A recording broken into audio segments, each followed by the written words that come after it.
আপনি কি প্রায় ভুলে যাচ্ছেন চাবি কোথায় রাখলেন, ফোনটা হাতে নিয়ে কেন ধরেছিলেন, একটু আগে কী পড়লেন বা কী শুনলেন, সব উধাও?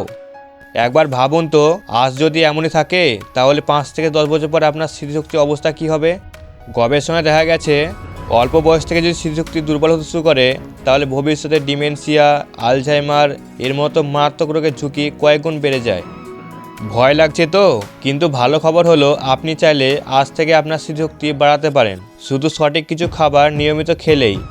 আজকের এই ডিজিটাল যুগে মোবাইল, সোশ্যাল মিডিয়া, কম ঘুম, অতিরিক্ত স্ট্রেস আর ফাস্টফুড এই সব কিছুই মিলে ধীরে ধীরে আমাদের মস্তিষ্ককে দুর্বল করে দিচ্ছে। ফলে পড়া মনে থাকে না, মনোযোগ কমে যায়, সিদ্ধান্ত নিতে সময় লাগে, মাথা ভারী লাগে। কিন্তু চিন্তা করবেন না, এবার জেনে নিই সেই খাবারগুলো যেগুলো আপনার ব্রেনের জন্য কাজ করবে প্রাকৃতিক ওষুধের মতো। স্মৃতিশক্তি বাড়াতে যেসব খাবারগুলো খাবেন: 1. আখরোট বা বাদাম। এতে আছে ওমেগা 3 ফ্যাটি অ্যাসিড, যা ব্রেনের নার্ভ সেলকে শক্তিশালী করে এবং মনে রাখার ক্ষমতা বাড়ায়। 2 নম্বর হলো ডিম।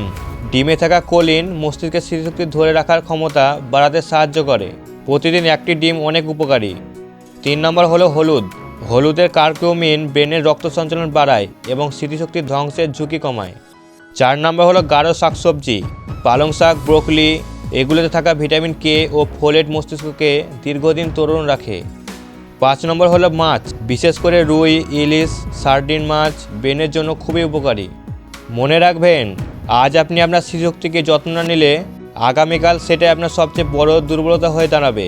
তাই আজ থেকেই সঠিক খাবার খান, পর্যাপ্ত ঘুমান, মোবাইল কম ব্যবহার করুন।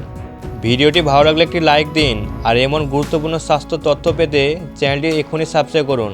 কারণ স্মৃতিশক্তি ভালো থাকলে জীবন থাকবে সহজ ও সুন্দর। সুস্থ থাকবেন, ভালো থাকবেন। ধন্যবাদ।